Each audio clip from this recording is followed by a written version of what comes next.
آج 1 سال کے بعد دوبارہ ہم اکٹھے ہوئے ہیں تاکہ پچھلے سال میں جن لوگوں نے اس ملک کے دفاع کے لیے بہادری کا مظاہرہ کیا ہے اور جن لوگوں نے اس ملک کے اوپر اپنی جان نچھاور کی ہے ان کو ہم خراج تحسین پیش کر سکیں۔ میرے پاس کچھ لوگ آئے مجھ سے پوچھتے رہے کہ جنرل صاحب آپ یہ بتائیے کہ تمام دنیا یہ دہشت گردی کے سامنے سرنگو ہو گئی ہے، شکست تسلیم ہوئی ہے، تو پاکستان میں آپ لوگوں نے کیا ایسی خاص چیز کی جس کی وجہ سے آپ سمجھتے ہیں کہ آپ نے یہ جو ایک دہشت گردی کی ایک وبا ہے اس کو آپ نے اس پر قابو پا لیا؟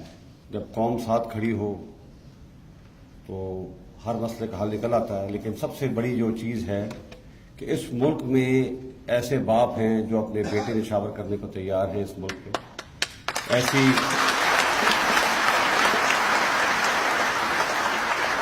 ایسی مائیں ہیں جو 21 22 سال کے 23 سال کے بچے اس ملک پہ نچھاور کرنے کو تیار ہیں۔ میری ایسی بہنیں اور بیٹیاں ہیں جو اپنے شوہر اس ملک پر نچھاور کر دیے۔ جب تک اس ملک میں ایسے لوگ جو ملک کو اپنی جان سے اوپر ترجیح دیتے ہیں موجود ہیں تو پاکستان کو انشاءاللہ کچھ نہیں ہو سکتا۔ جو قومیں اپنے شہیدوں کو بھول جایا کرتی ہیں وہ قومیں مٹ جایا کرتی ہیں۔